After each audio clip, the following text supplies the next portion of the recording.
And we're going to start off with looking at some gross anatomy. You guys are going to also take a look in a little bit more detail on lab with looking at the anatomy of the spinal cord. So we're just going to introduce enough of that so we can talk about, kind of more of the physiology part of it, all right, here in lecture. And so once we do that, we'll talk a little bit about information flow into the central nervous system, out of the central nervous system, receptors, effectors, and then also talk about white matter versus gray matter in the spinal cord, and end up kind of putting things together, talking about reflexes, reflex arcs at the very end. So just to make sure everybody's on the same page, if we take a look at kind of breaking up the nervous system, we can break it up into the central nervous system and the peripheral nervous system. And remember, the central nervous system anatomically is composed of the brain and spinal cord, okay? And then, other nervous structures outside of those regions are going to be considered part of the peripheral nervous system. We can also talk about these with respect to some functional distinction. So if you think about information flow, so here we can think about the peripheral nervous system. One of the aspects of the peripheral nervous system is to send information to the central nervous system for integration, and then the central nervous system is also going to take that integrated information and formulate a planned response.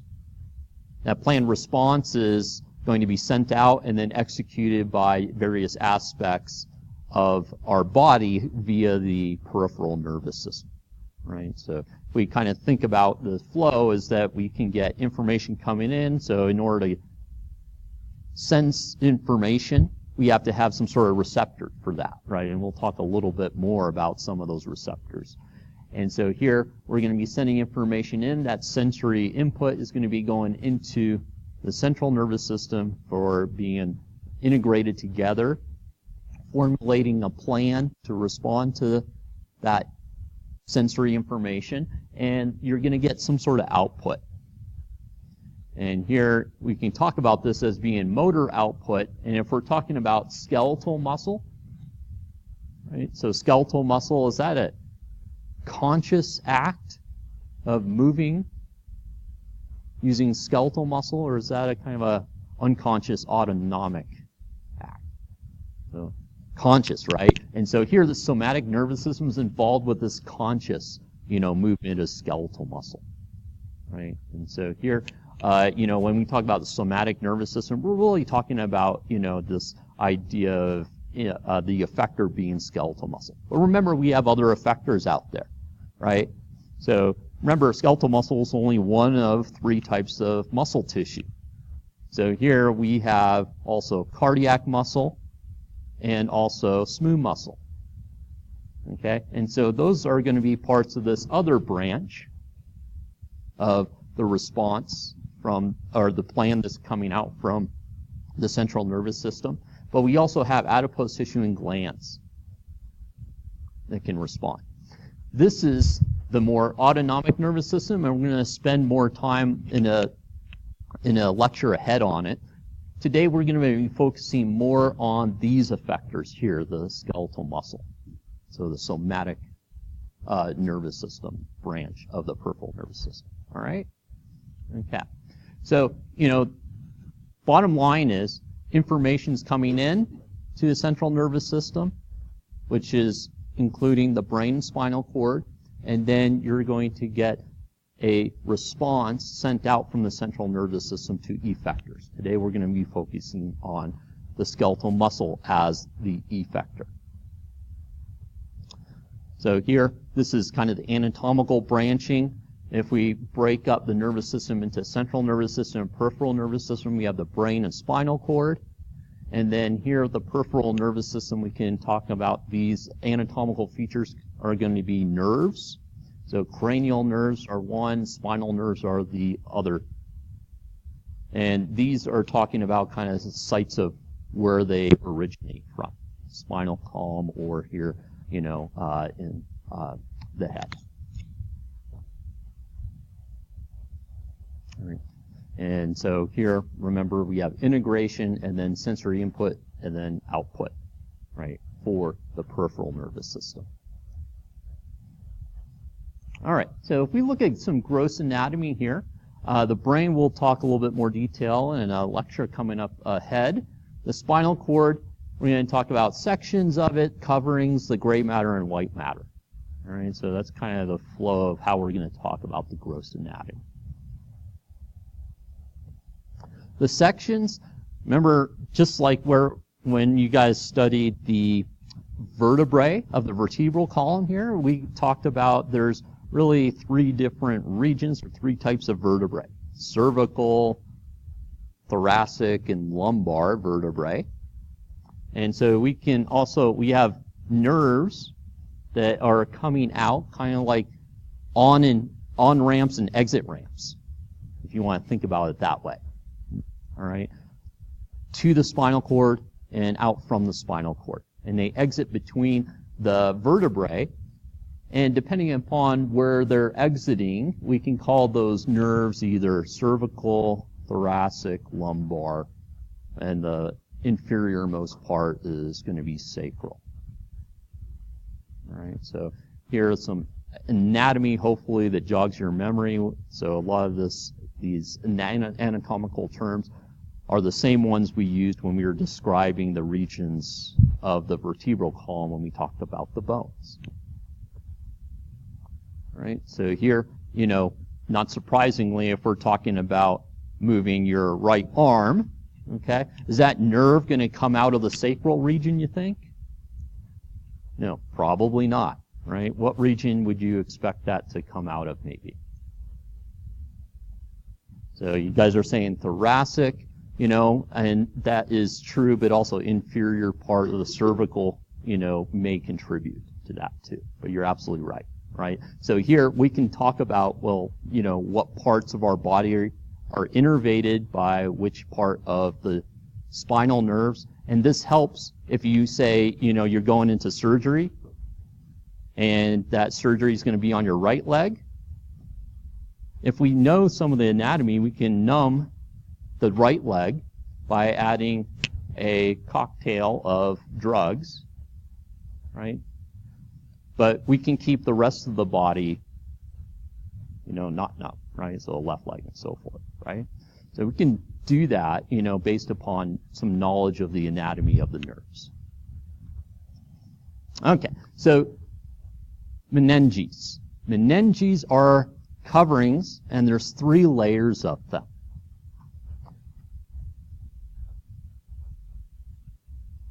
Knowing the 3 layers now is going to be beneficial because these same 3 layers are found covering the brain. So we have meninges covering the spinal cord, and we have meninges covering the brain. The outermost layer is called the dura mater. It's kind of more closely associated with the bone that's protecting that nervous tissue, the central nervous system nervous tissue. All right? Literally translated, dura mater means tough mother. All right? I'm not kidding. All right? And it is, if you guys are able to see it in the lab, you'll see it is fibrous and very tough. So it provides some additional protection. There's another layer just underneath that. So if we start superficial and we're heading deep towards the nervous tissue, there's another layer. It's called the arachnoid mater. When you hear the word arachnoid, what do you guys think of? Spiders. And so there's actually fibers that penetrate deeper. And when they looked at this the first time, they said, oh, it looks like a kind of a spider web. And so that's where it gets its name, right? The arachnoid mater. It's not as fibrous and tough as the dura mater, but it does provide some space between it and the next layer. The next layer is closely, tightly associated with the nervous tissue. So the spinal cord nervous tissue itself, or the brain, if we were talking about the brain. And this one's the pia mater. Pia refers to gentle, so gentle mother. So it's very delicate. This is the covering that has the blood vessels running along. Okay? So here, if we take a look at dura mater, arachnoid mater, and pia mater, there's a bit of a space between the arachnoid and the pia mater. It's filled with fluid, okay, especially, in the brain. And so because this space is below the arachnoid mater, we call it the subarachnoid space. Right? Okay. All right, so you can see some of these. I think it's a little easier to see in the cartoon. So here's the dura mater, fairly fibrous, thick, tough. And then underneath it, you have the arachnoid mater. It's difficult to see on the cartoon, but there's generally fibers that extend down into the pia mater, right, to hold it together. Especially, you can see these kind of fibers that look spider-like in the brain meninges. And then the layer that's closest to the nervous tissue is the pia mater, very delicate. And usually it's really tightly associated with the pia mater. So if you guys remember serous membranes, where it's kind of, if you put a fist in a balloon, there was two layers. One that was closely associated with the organ, and then one that was closely associated with the cavity the organ was in, right? So visceral versus parietal membrane. Maybe that jogs some of your guys' memory, okay? Right? So that visceral membrane is usually tightly glued somehow to the organ. That's the pia mater in this case. It's really tightly glued to the organ. It's really tightly associated with the organ.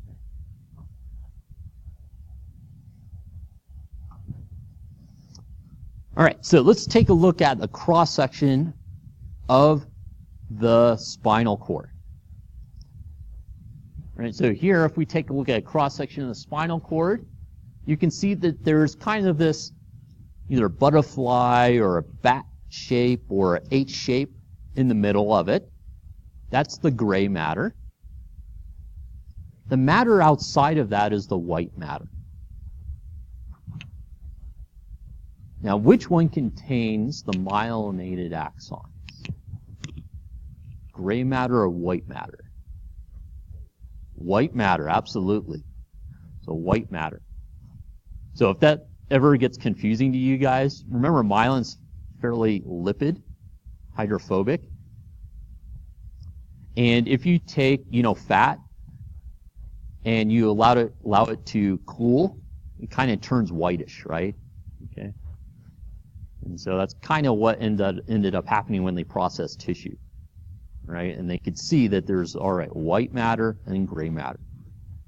Right? So here, if that's where our that's where we have the myelinated axons, what do we have in the gray matter then?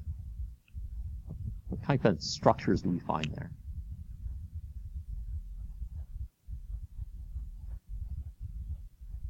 So think about the neuron and all the different parts of a neuron. So the axon's myelinated. What other parts are we going to find that are not myelinated that might be in the gray matter? Dendrites and cell body. That's exactly what you end up finding there. Absolutely. And what are the dendrites important for? Are they receiving information or sending information? What do you guys think? Receiving information. So here, where are we going to find synapses, you think? In gray matter or the white matter? Gray matter, right? Okay. Hopefully that's making sense to folks. So it turns out, we'll talk about it a little bit, but, the white matter you can kind of think of as highways, express routes, and then you can think about the gray matter that's in the middle as kind of, relay stations.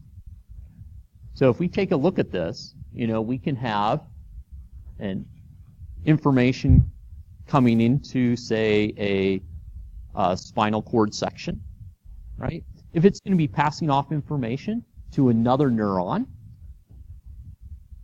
where is it more likely to do that, the gray matter or the white matter? So where's that synapse most likely going to be? Gray matter, absolutely. So here, that's where we're going to get synapses, okay? When we have information coming in, sometimes it doesn't need to be passed off right away, all right? If it's going to be traveling up or down the spinal cord, right, without transferring or relaying information, would you expect that information to go along, say, the white matter or the gray matter? So if it's just traveling along, white matter, right? Okay, so think about those as expressways, and then the gray matter is kind of relay stations. Okay. Some other orientation here. So here's a posterior, here's an anterior. And if you take a look at these, you can see that you kind of have these points sticking out, right? Okay, of the gray matter.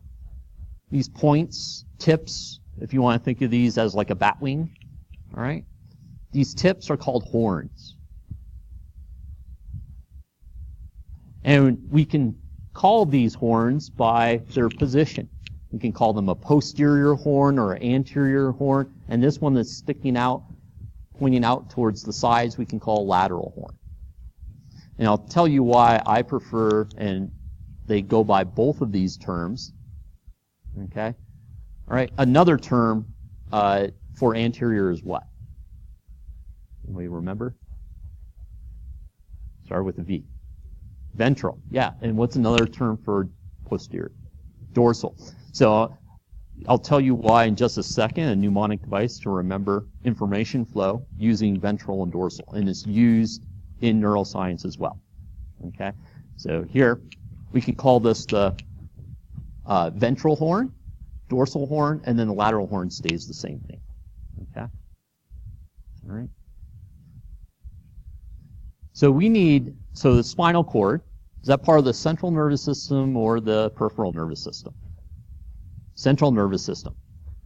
So it is going to be receiving information and then also sending information out, right? Okay, so there's information coming in and there's information coming out here. So remember, when we have information going into the central nervous system, it's called afferent. It's an afferent pathway. So A-F-F-E-R-E-N-T. If it's coming out of the central nervous system, we call it an efferent. So afferent A comes before E. In order to respond to something, you have to have information coming in, like sensory information, right? Okay? So here we have an afferent pathway and efferent pathways. Afferent pathways are carrying sensory information in. Efferent pathways are carrying information for how the effectors are supposed to respond. Everybody with me on that? Okay? So in order to respond to something, you first have to sense it, right? Okay? So if you were to alphabetize ventral and dorsal, okay, which one would you alphabetize first? Dorsal, right? So it turns out the afferent information, sensory information, comes in through the dorsal horn. Information coming out, all right, to the effectors are coming out of the ventral horn. Okay. And we're really talking, the information coming out from the ventral horn is geared towards the somatic efferent pathway, which means they're going towards skeletal muscle. All right? Everybody with me so far on that? So a mnemonic device to remember which is which. Dorsal horn, ventral horn. So here, not surprisingly, the dorsal horn, right? We got sensory neurons sending information in. All right? Okay? The ventral horn is where we start off those motor neurons. So the cell body, and then extends all the way to the effector. So if it's a motor neuron, what's its effector in this case? So what's its target? So I heard muscle. What type of muscle? Skeletal muscle. So be sure that you're specifying what type of muscle. That's going to be important now. All right? So it's really interesting here. Motor neurons, their cell body and their dendrites are located in which division of the nervous system, peripheral or central? So if they're starting off in the ventral horn, that's in the spinal cord, which is part of what? Central or peripheral? Central, right? And then they extend out into past the spinal cord into kind of being part of the peripheral nervous system. So it's kind of unique. Okay? All right. So lateral horn is going to be talking to other effectors that we generally don't have conscious control over, right? So what type of muscle tissue are these efferent pathways going to be talking to, regulating? So what type of other muscle tissue? Smooth muscle and cardiac, right? So also glands. And then when you guys eat something, do you constantly have to tell your stomach to mix it up and then to empty it into your intestine and then tell your intestine to move it slowly but not too fast? You know, no, right? So it turns out that that is also going to be part of this pathway, right? So all these, subconscious, autonomic things that go on without your being conscious of it, all right? A lot of those efferent pathways are coming from the lateral horn, all right? Are there any questions? Is that making sense to folks? The way information's flowing here? Okay. So we're going to kind of go just outside of the spinal cord. So we're getting a little bit into the peripheral nervous system at this point. So here we have a dorsal. So once we have neurons that come out of the spinal cord, there are going to be roots. So here we can talk about a dorsal root. And then what horn do you think that's coming out of? Dorsal, right? Yeah.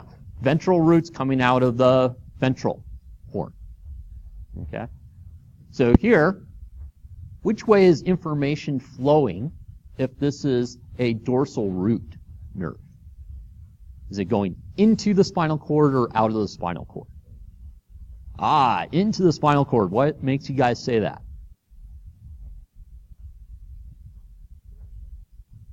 What's that? You wrote it down. Oh, that's good. Yeah, information's coming in. Remember, in order for you to respond to something, you have to have sensory information coming in. And what part of which horn is actually taking in information? It's the dorsal horn. So here, remember, we have nerves. And just because they're outside the spinal cord doesn't mean that everything is starting in the central nervous system and coming out. Remember, information can be flowing into the central nervous system. Sensory information. So this is an afferent pathway, taking information towards the spinal cord or the central nervous system here, right? Okay. Which means, which way is information flowing in this ventral root? Yeah, it's going out of the spinal cord. So we would call this a efferent pathway. Absolutely. Okay? All right? So here we have an afferent and an efferent root. Okay? Dorsal versus ventral root. We also have this structure here called a ganglion. We'll see more of these when we talk about the autonomic nervous system. So it turns out ganglia or ganglion, singular, is a cluster of cell bodies and sometimes dendrites. So basically the whole idea here is that all these other parts are the axons. Okay. Now, sorry, go ahead, Tyler. Say it again.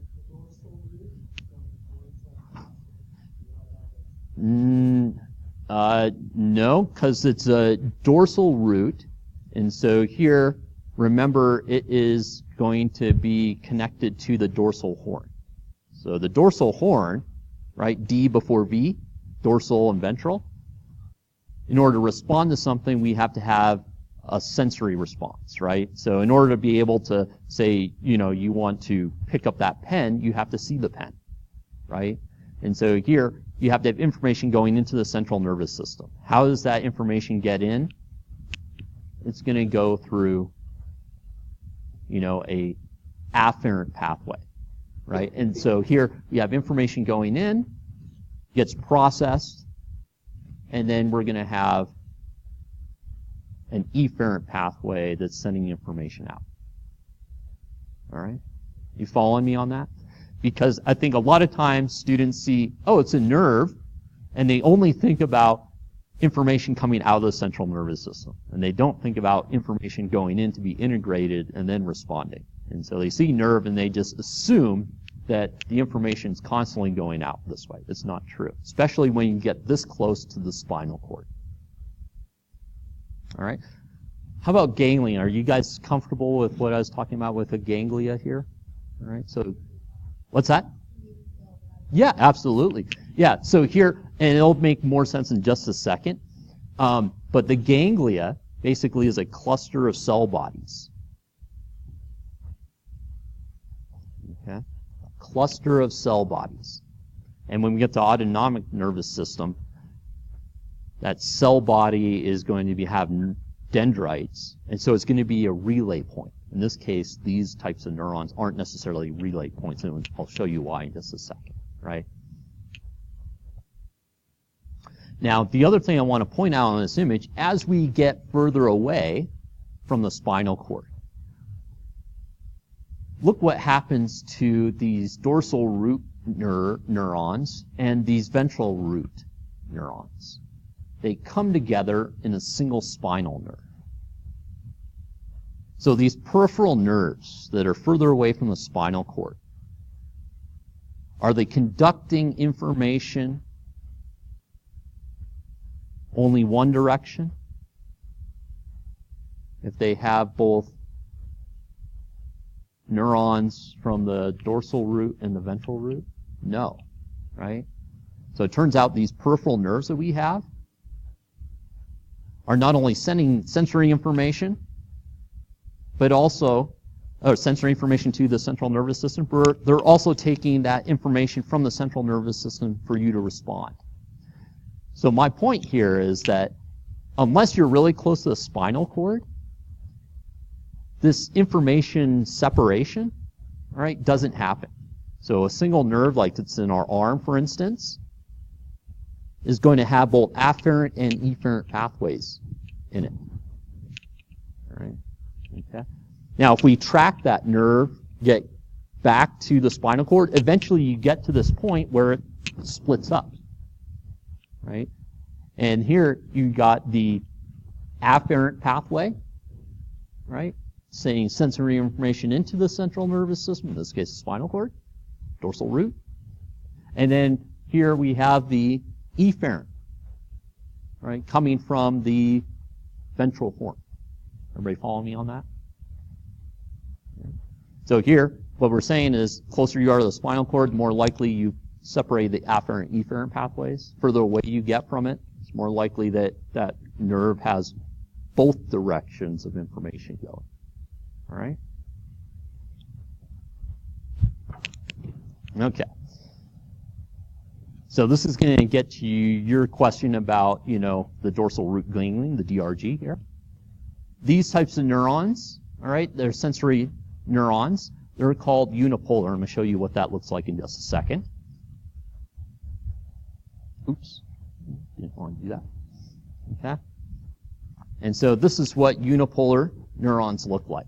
So a lot of the sensory neurons are unipolar neurons, which means that they have a single cell body and then one extension from that cell body, and then they send axons and dendrites out from it, which means that if there's information coming in from a receptor. It goes along, and it can go all the way fairly quickly to the axon terminus. And so what ends up happening is this dorsal root ganglion just has a bunch of these cell bodies in it, and then they branch out. Some are going this way from that neuron, some are heading out to the receptor, right? So, and I think I have an image a little bit later about that, okay?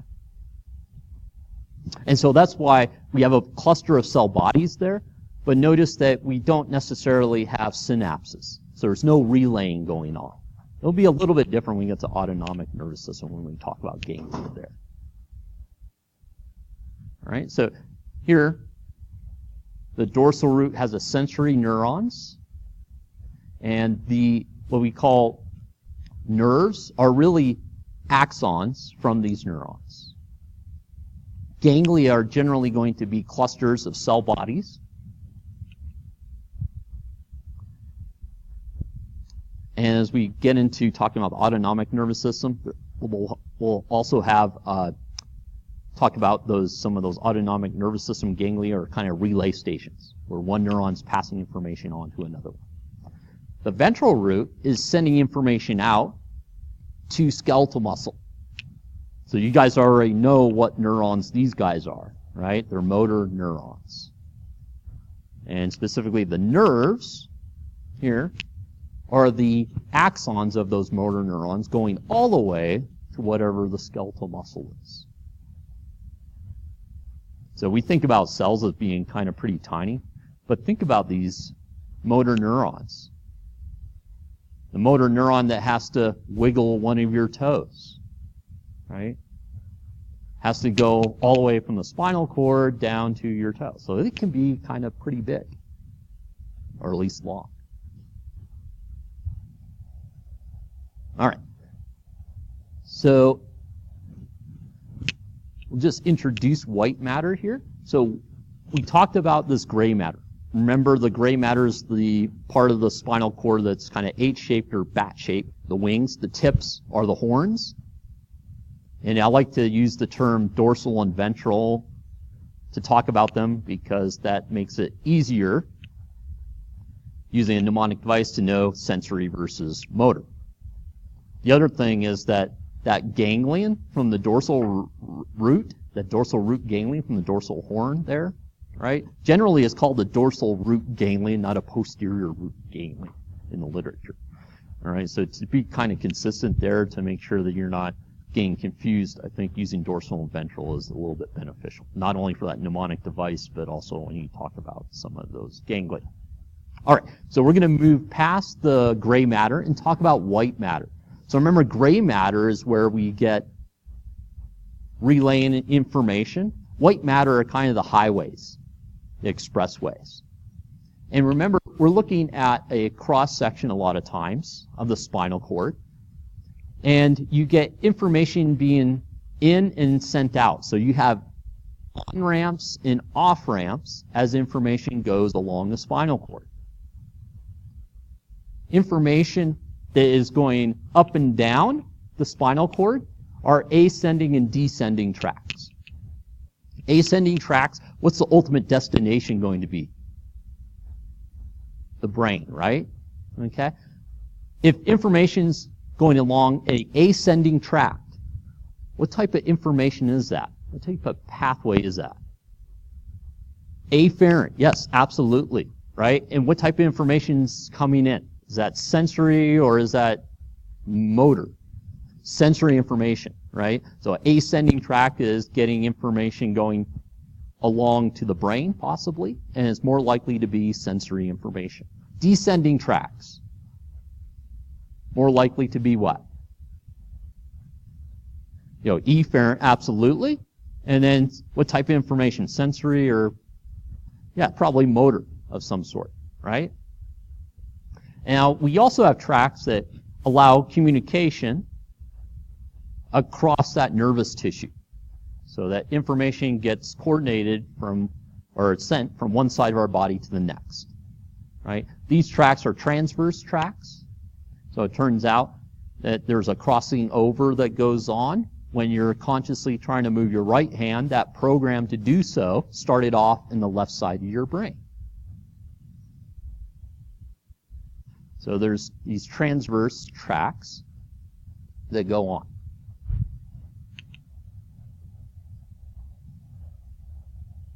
All right, so sensory input, motor output, and then going from one side to another. All right, those are kind of the main directions we have for white matter, the tracks that are surrounding that gray matter that we saw in the cross-section of the spinal cord. Right. So here we can talk about ascending. All right. We can talk about descending. And then we can talk about information that goes from one side of the spinal cord to another.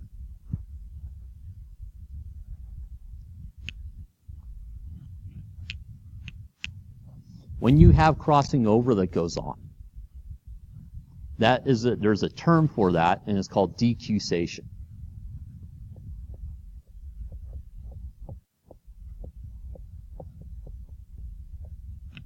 I'll write it over here too.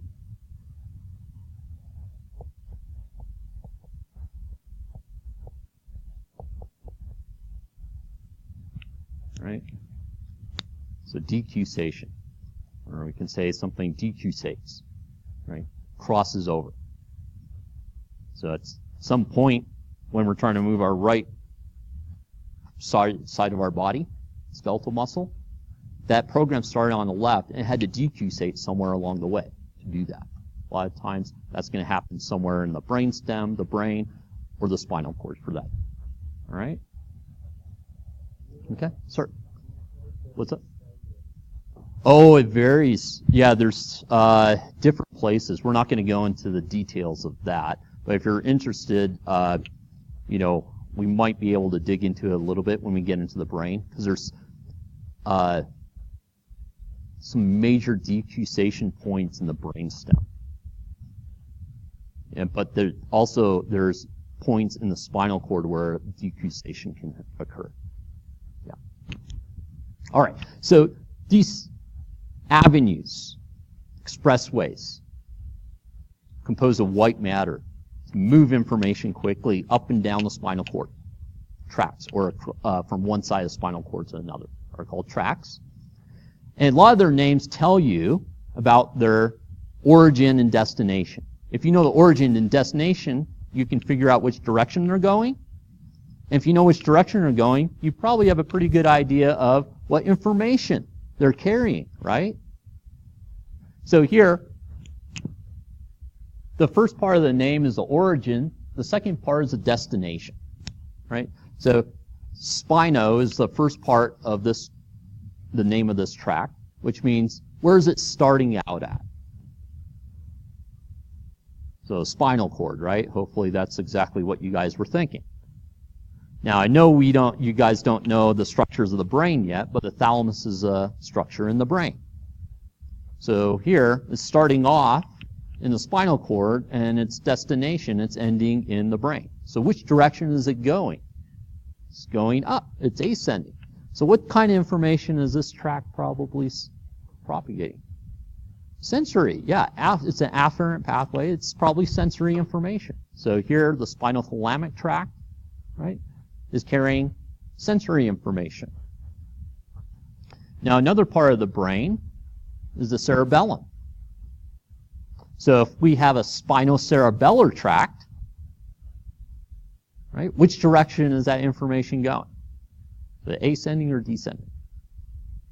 Ascending, right? And so what information, type of information is it carrying?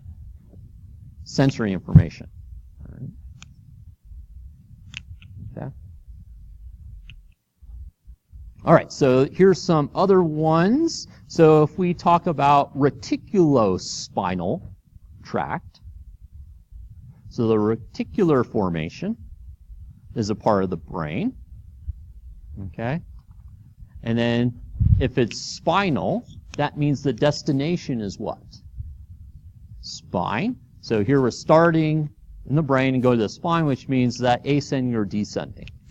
Descending, and what type of information is it likely to be carrying? Motor information, or at least information out.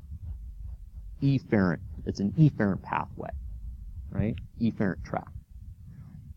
So here, what about, say, corticospinal? So the cortex is part of the brain. So is that a ascending or descending tract?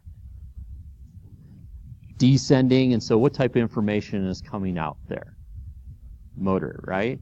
So here, the name of these tracts, so if they are named in this manner, you can tell the origin and destination, you know the direction they're going, and you have a good idea of what type of information they're carrying. Everybody follow me on that? All right, fantastic.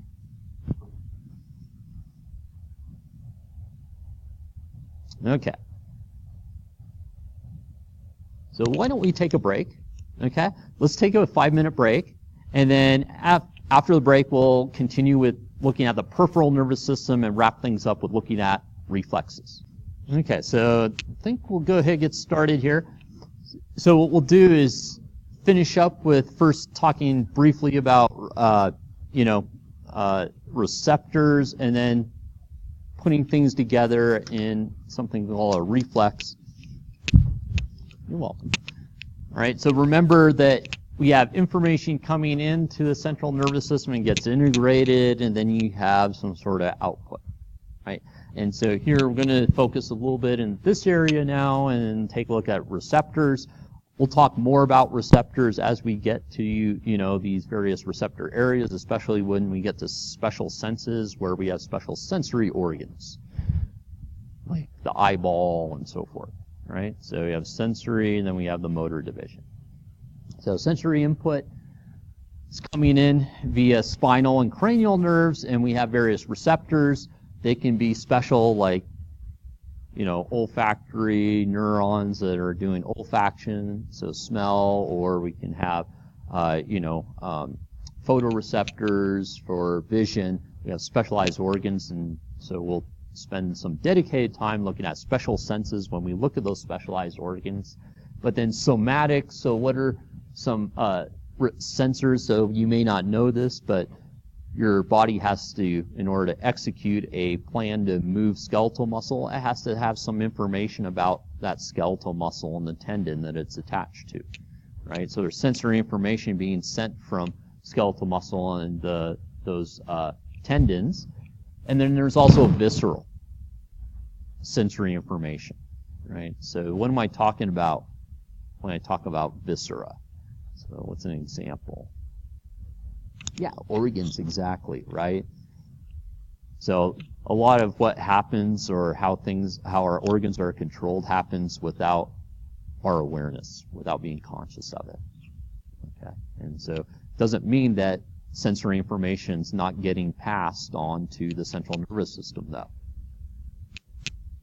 All right, so where are these found? A whole host of places, right? So I'm sure you guys can name many of these.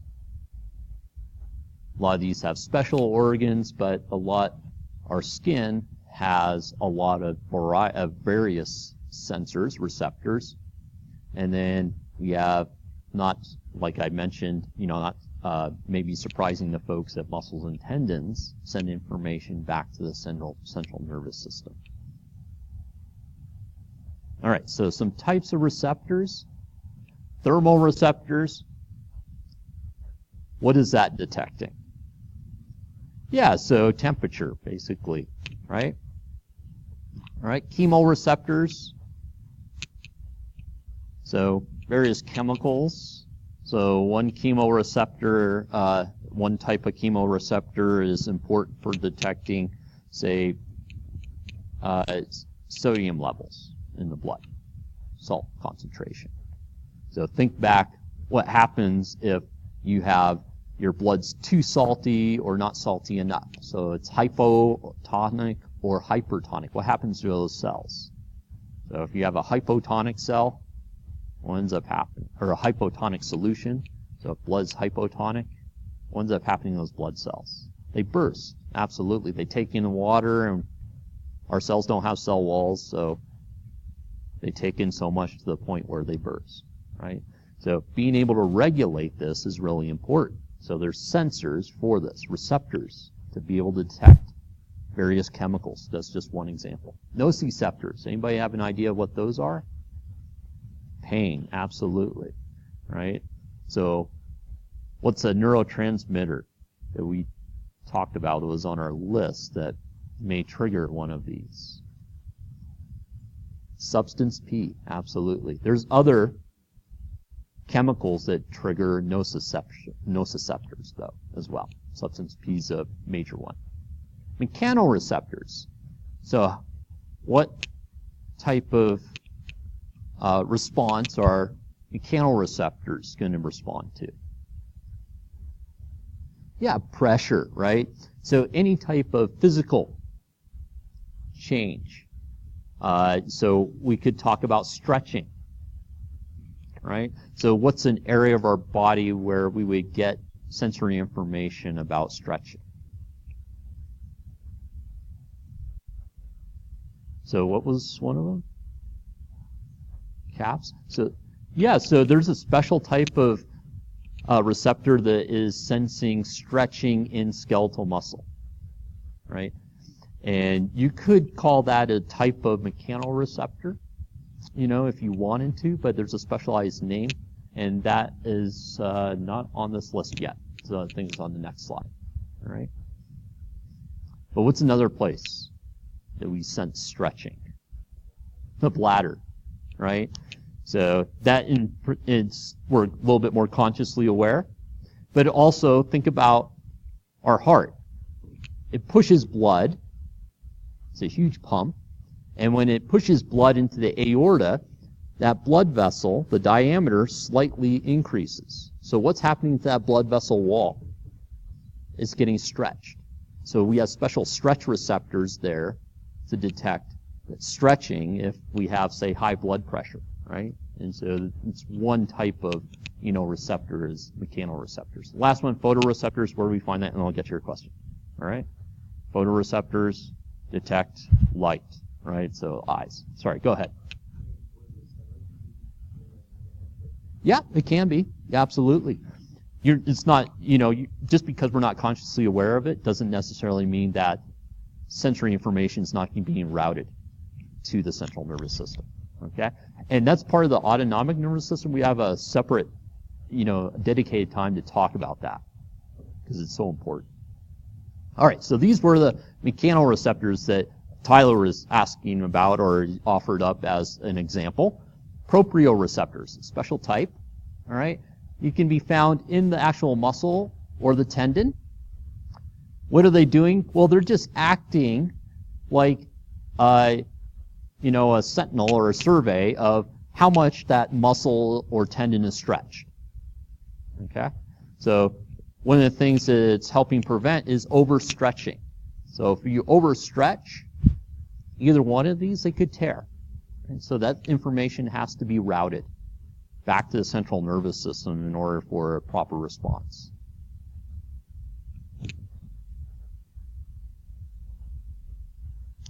The other thing is there's sensory information that comes in about where in space, right, say your hand is. So if you're out trying to pick up, a cup or a pen, right, you have to have some sort of information about how to navigate the space to do that. And so there's some joint information that comes in about, where's that joint? How is it oriented with the rest of the body? That tells the central nervous system something about where it is in space and where it has to go. That's all part of a program that the central nervous system, in this case the brain, is putting together in order to execute that plan. So motor output, we've talked about this already, I think, quite a bit. We have motor neurons, and then other effectors, all right? Somatic are going to be skeletal muscle, and then we have autonomic, which is going to be the other types of muscle, cardiac, smooth muscle, and then also glands. And then we can also have effects of visceral organs. And like I said, we'll dedicate a separate time to talk about these exclusively. It's called the autonomic nervous system. So if we take a look at the peripheral nervous system, we can break it up based upon whether information is coming into or information is being sent towards the central nervous system, the sensory division, or the motor division. So afferent versus efferent pathways, right? So afferent, we could talk about somatic information. Anytime you hear the word somatic, you should probably be thinking about skeletal muscle, all right? Then we have special. So what are some special organs that we have for sensory information? So eyeballs, nose, ears, and so forth. So we'll have a separate talk on special senses. And visceral. So some of those viscera that we talked about, right? Whether the stomach has something in it and is stretched, you know, or bladder and so forth. Motor division, somatic, once again, what type of muscle should we be thinking about?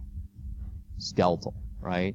So conscious control, autonomic, these are going to be responses that we don't necessarily, or we're not necessarily conscious of.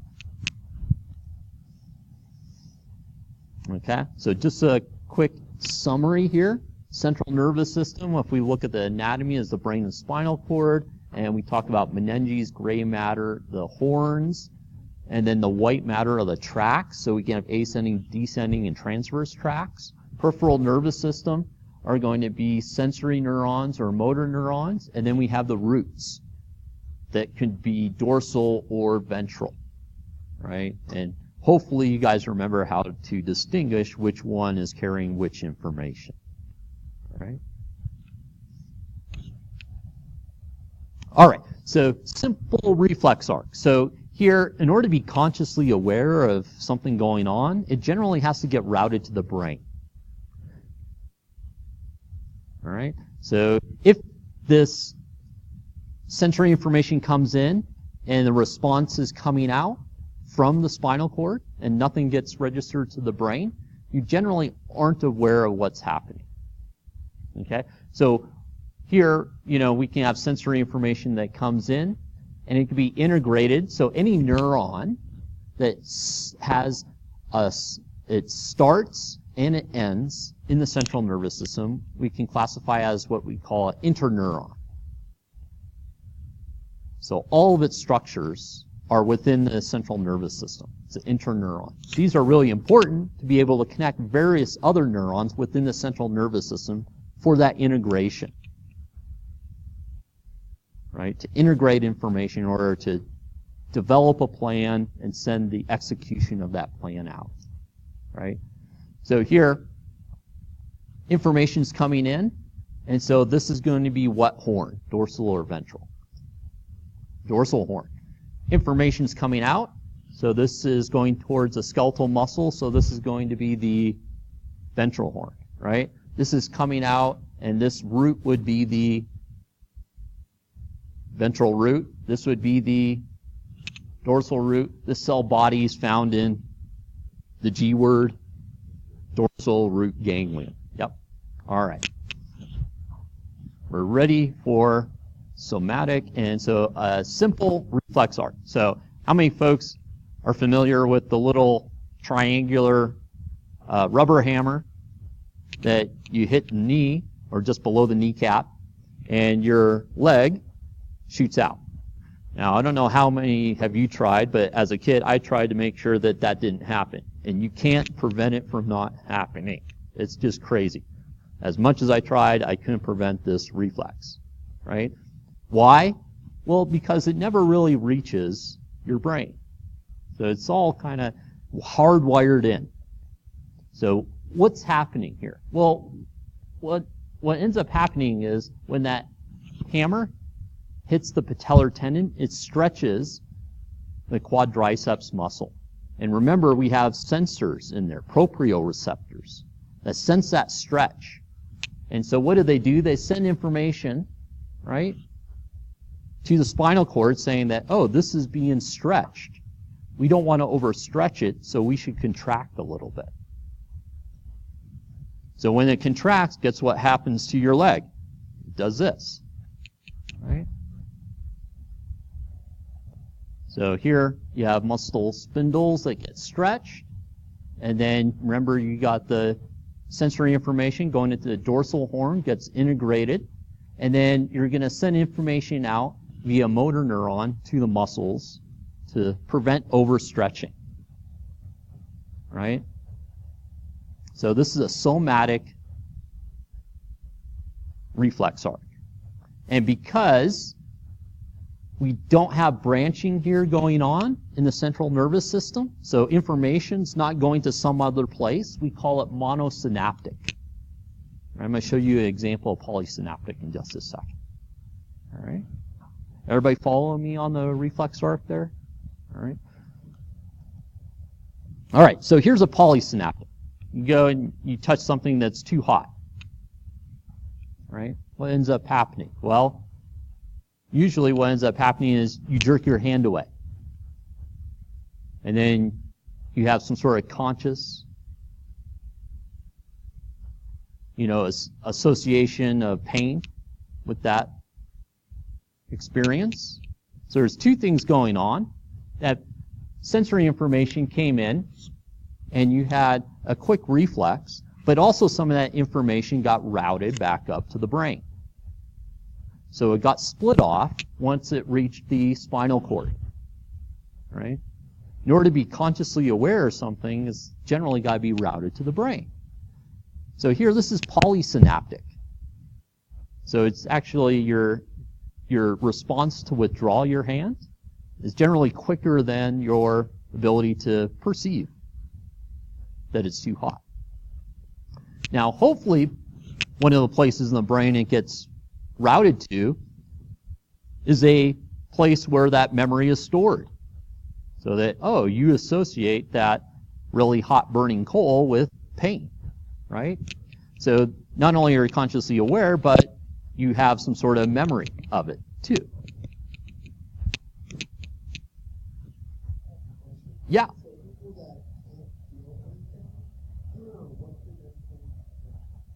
So what do you guys think? So you guys, I think, should have enough information here. So if someone isn't feeling anything, meaning that they're not able to sense, okay?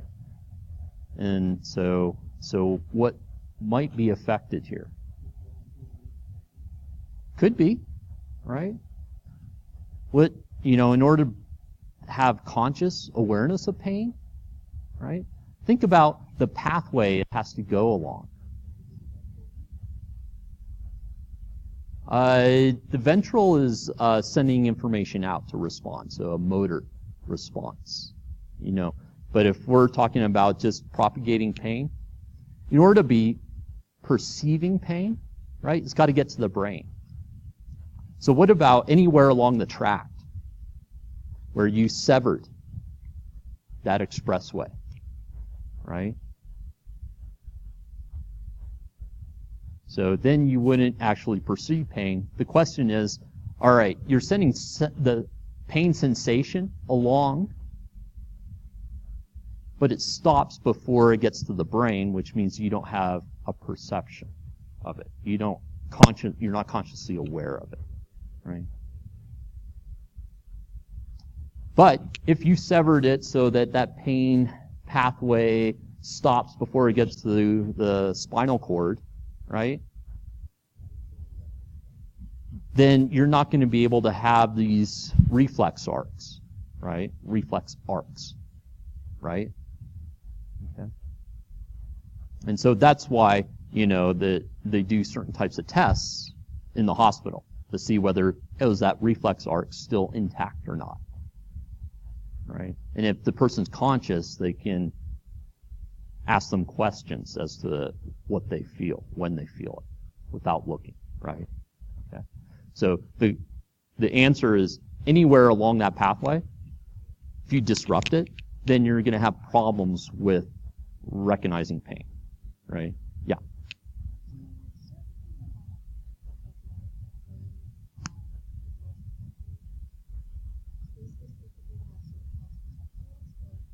Well, remember the receptors are out here.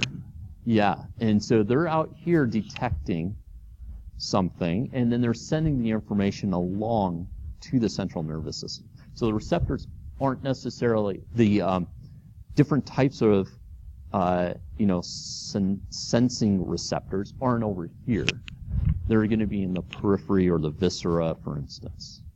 and they're sending information to the central nervous system.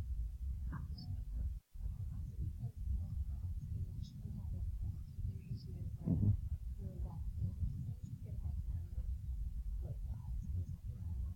Maybe it's a nerve block.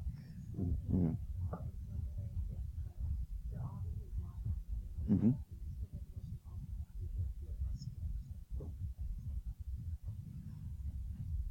There's a good chance, it depends on where they do the block, so it turns out, like we talked about, those nerves have both afferent and efferent pathways, and then as they get towards their origin or their targets, they tend to branch out to them, and so, that's why, professionals know a lot more than I do about, all those different nerve pathways and which ones where to introduce the drug to block that signaling, so, and that's, yeah. So, there could be a response where you could affect efferent pathways as well as afferent pathways. All right.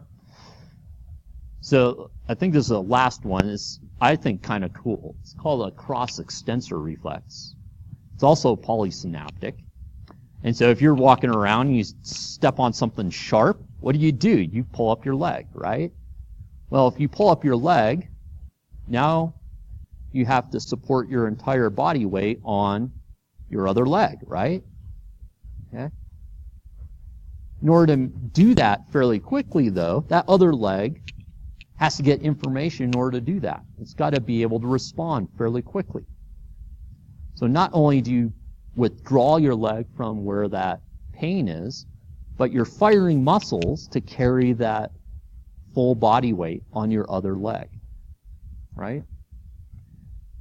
Also, if you step on something sharp, right, you're consciously aware of it, so some of that information gets routed to your brain, right? You're consciously aware of it. So this is mono or polysynaptic. Well, hopefully it convinces you that it's polysynaptic for multiple reasons, right? So here, you get information coming in to the spinal cord. Some of it gets routed to the brain. The other one gets routed to that leg that you had a pain response coming from. So you withdraw from the pain. And then that other information is going to the other leg to fire motor neurons to fire the muscles to bear the whole body weight. So if you guys are interested, you can actually do this, mimic this with your hands, and I could show you in the lab if you want. Sometimes it works, sometimes it doesn't. But we do have a cross-extensor reflex with our fingers. All right. So anyway, so here, polysynaptic versus monosynaptic, right? The reflex arcs. If the origin of information and the destination are the same, we say that's ipsilateral. If the origin of the information and the destination is on the opposite side, we call that the contralateral. Okay? So here, the ipsilateral leg withdraws. The contralateral is going to be having muscles fire to support the weight. Right? We can also talk about consciously moving our left arm. Okay? That starts off on the right side of our brain. So we move the contralateral side, of our body from, if we think about, it's starting on the other side of our brain. Right? Okay. So this ipsilateral, contralateral is something that we're going to, terms that we'll use in the future. Right? Okay? Okay. All right, so that's it. So be sure to take a look at these, clips, and if you guys have any questions of what we covered today, be sure to bring them to class. We will have an in-class quiz, though, next time we meet next week.